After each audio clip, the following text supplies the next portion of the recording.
Good morning, ladies and gentlemen. Welcome back to this day 23 of our series, The Power of Five. And last week we started off on the 10 ways to tell if your business is stagnated and how to fix it.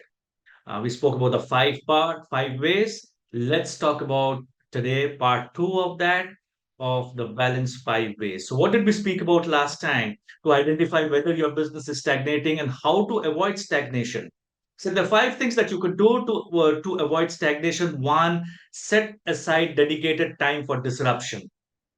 You need to be in that disruptive mindset, thinking about what are the new things that you can do, what are the ways you can challenge the environment, what are the things you should stop doing. It is an evolution phase. Second, encourage a growth mindset. Bring in a growth mindset into your business, because if you and your team are in the growth mindset, then you're on that way forward. If your team is not aligned with the growth mindset. Like I was speaking to a fellow coach of mine, and he says, I get so excited when I do a coaching session and I go and tell people what to do. And because he also runs a small and medium business, he says, when I go back to my office and I tell people, let's get charged up. Let's do something to change the world, and the people look at me blankly and they say, "Sir, batao kya karna hai?"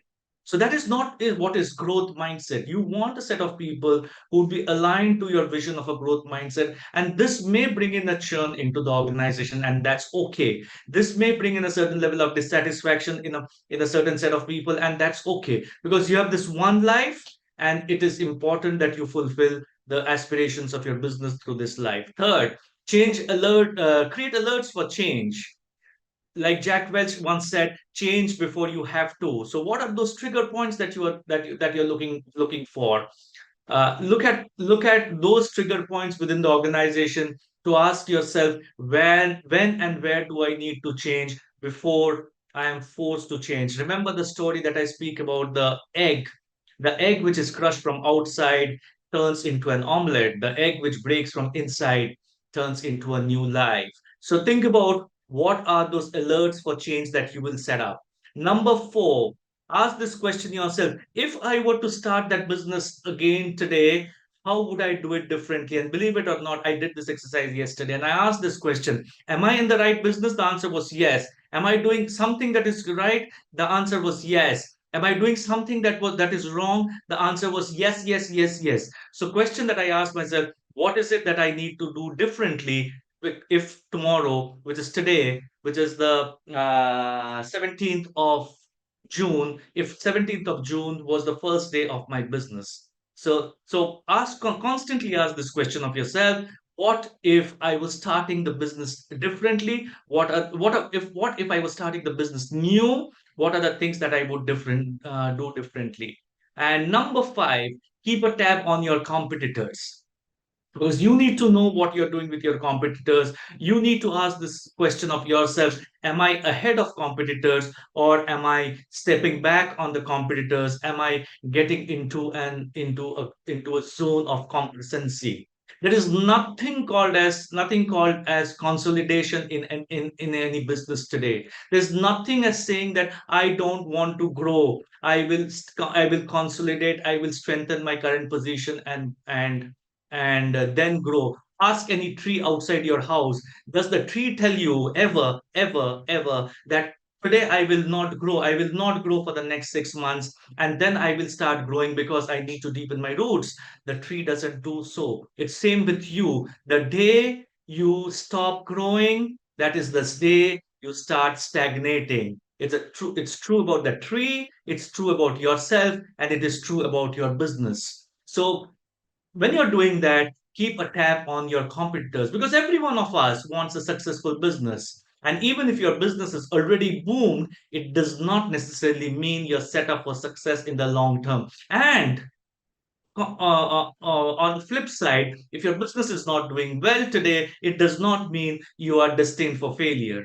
So, with how fast industries seem to be changing, it is important that every business realizes that we will need to adapt at some point in time in order to continue to serve our customers' needs well. How many times have we gone out and asked this question: what is that new risk that I took today? In a business, in a world which is fast changing, in a world which is in the VUCA phase, not taking a risk today is the biggest risk that you can ever take in life, because the world is changing, and it will change. And in the next 2 years, another pandemic may hit. In the next 2 years, that could be a World War III. How is your business aligned to all those uncertainties of the future?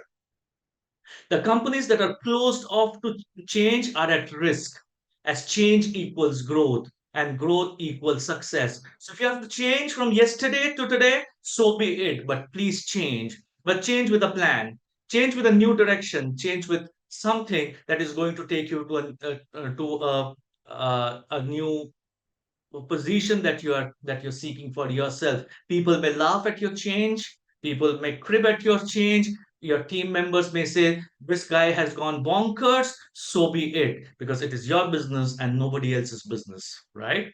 So what are those five other things that you need to do today to look at whether your business is stagnating, and whether you and how do you fix those pain points in the business? So number 6, you have a business plan, you have a vision. Remember, we spoke about a 5-year vision. You have a business plan and you have a short term goal. It is important that you go out and revalidate that long term vision every 12 to 18 months, because the external conditions could have changed, your competitors could have changed, your customer preferences could have changed, technology could have changed, multiple things could have changed. And you cannot today sit on that 5-year business plan and say, this is where I want to go in the next 5 years. So it's important to really keep your finger on the pulse of your ideal client and make sure you're still speaking to them. Have they changed? Has your customer changed? Has majority of your customers changed? Has your majority of customers' demands changed? Has majority of your customers' business plans changing? Is the external environment changing? Have you changed? So you need to reassess your website, your social media every 12 months. Maybe earlier in today's world. You need to do change your photos every 6 months. You need to do a new photo shoot for your business every 6 months. You need to change your taglines. You need to change your messaging, because the content that comes out of the messaging reflects the true you. So reassess everything that you have done, from your marketing, from your sales, from your product, from your production, to the kind of team that you have, to the financial statements that you're looking at. Reassess everything. And remember this very critical point. Every business, every individual goes through a J curve, because you're growing very fast. But after a certain level of growth, you become incompetent. So are you hitting the J curve? Is your team member hitting the J curve? Is your process hitting the J curve? Is some of your current customers hitting the J curve? Because if your current customers are hitting the J curve, then you need to look at a different set of customers. So keep on reassessing, because that's where you as a business owner needs to spend that 1 day a week, or at least half a day a week, reassessing everything that is going on in your business. Things will go up and down, but it's important that you reassess. Number 7, measure the growth readiness via employees. Your people are your proxy to the progress. That is, business health is often reflected by the relative health of the employees. Are they ready to grow? We must get below the surface pleasantries and ask, are our team members vibrant? Are they growing as leaders and people? Do they serve clients with joy? Are they pushing us to improve? Are they challenged? And are they challenging us? Look closely, honestly, and frequently. Because if this is not, if your employees are not ready for the growth, if the employees themselves are not growing along with the demands of the business and demands of the external world, you're stagnating. You need to relook at your organogram every 6 months and see, how have I progressed with the organogram? Who are those people whom I could bump up because they are growth ready? Who are those people who are at the top whom I need to let go of? Because they were good for a certain level of business, but they are no longer good for the next level of business. Somebody who is with you throughout your life need not be your most productive employee. That the bell curve is something that you should all be talking about. If you draw the bell curve, you have 20% of your employees who are ready to go. Your 60% of your employees are somewhere in between. And your balance 20% of your employees are your highly productive employees. So you manage those 20% of your employees, look at a replacement plan for the first 20% of your employees, and in the next 12 months, the 60% either moves towards the positive 20% or the negative 20%. People, business, individual trees can never stand still. They need to either grow or they will degrow. So look at everything from an employee readiness perspective. Number eight, look at for key phrases that all of us are using in our businesses. It's important to determine the stagnation through some of the key phases. We have always done it this way, and we don't do things like that here. If these are statements that are being used consistently, you are already in the stagnation phase. If somebody resists, whoever it may be, it could be a family member, it could be a client, it could be an employee. If somebody resists and they say, we have always done it this way and we don't do things like that here, you are in trouble. You need to look at a different set of people who will support you in your growth phase. If employees always agree and no input is solicited in meetings, there's a significant sign that it is trying to grow a culture of curiosity. Your organization is your tree.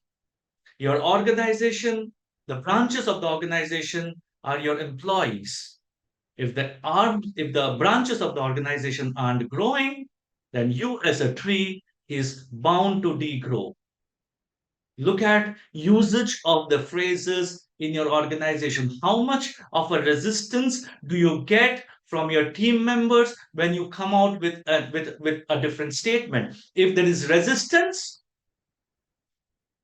you are in trouble. If there's a challenge to that statement, you can still have a debate. But are your employees accepting and not doing it? Are the employees not accepting and resisting change? You are in trouble. But if your employees are challenging and say, how can we do it? What are the better methods of doing it? Then you are up for scale up.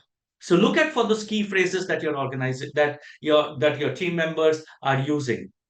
Number nine, ask your customers. In business, we often get bored of what's working and tinker with new because it feels like progress. But just because you're bored doesn't mean your customer is bored. If you're feeling stagnant or stuck, get out of the office and talk to real human beings who use your product or service. If your customer is not bored by what you're doing day in and day out, you have no business of being bored. You are there in the business because of your customer. And if the customer wants a certain level of work that needs to be done, which may be boring to you, so be it. I get bored so many times going to for my coaching client, but I keep on telling myself, this is why I'm here in this business and I have no business of being bored. So go and talk to your customers regularly. If I'm in the coaching space, I would go out and talk to them separately and say, what is it that is working and what is it that is not working? And I do it every 90 days with all my customers. And there are a couple of customers who say everything is working. Let's not change it. Let's not tinker it. Let's look at it after another say 3 months or 6 months. And there would be a certain set of customers who would come out with a different set of wish list. And there would be those customers who would keep quiet, who would say hunky-dory, who would say everything is fine, everything is hunky-dory. But back of the mind, they are dissatisfied. Because not all, especially from the Indian context, not all of us can express dissatisfaction. So it's up to you to go out and check with your customer. Mr. Customer, you're paying me for the product or the service that I'm offering you. Are you truly, truly satisfied? When was the last time you walked up to your customers and asked them, okay, you placed an order with me a year back? What has been your experience? What are the things that we could have done differently? What are the things that we can currently do differently? And what are the things that you want us to do differently in the future? Maybe I can bring in some innovation. So talk to your customers constantly because it is said that 73% of customers walk away without complaining. And these are global statistics, ladies and gentlemen. And all of us play the same game. 73% of your customers walk away without complaining. And you don't want to be in that boat where one of your customers is part of that 73%. And last, number 10, and this is from the strategic part. Check whether that mission that you set up for yourself is still viable. Check whether all the assumptions that you made about the environment, about your potential, about your competencies are still viable. Leaders have to ask themselves on a regular basis whether the mission is still viable in the light of market shifts. If so, they must renew their commitment to that path and help their employees do the same by communicating the mission and vision to them and aligning them to it. But if the mission is not viable in the light of market shifts, like what we saw in 2020, markets went through a turmoil. Markets went through a radical shift. A lot of mission that a lot of organizations that set out in say 2018 and 2019 were no longer valid post COVID. Restaurants, for example, had to change their business model completely. Food delivery businesses like Swiggy and Zomato had to change their business model completely. Are you changing your business model because the external environment has changed? It may take a fresh narrative to infuse new life into your mission, and leaders then have to communicate it constantly and consistently. If you see, we have broken down it into two parts. The first part was mainly operational. The second part was for the leaders, the business owners to think strategically. And all the 5 points that I've mentioned today are for the leaders to go out and do a deep introspection to see where are we today, where do we want to go, what are the things that are going right, what are the things that are not going right at all, and what are the things that need tweaking. If you look at all the 10 points that we have spoken about in the last two sessions, you will realize that your business need not truly stagnate. Yes, you will go through stagnation phases. Yes, you will go through turmoils once in a while, but your business truly, truly can overcome the stagnation, irrespective of whatever happens in the external world. Thank you so much for your time. Thank you for writing to us. I hope we have been able to add value. Till next Monday, same place, same time, with another episode of The Power of Five. Have a great Monday morning, great week, and I shall see you on the other side.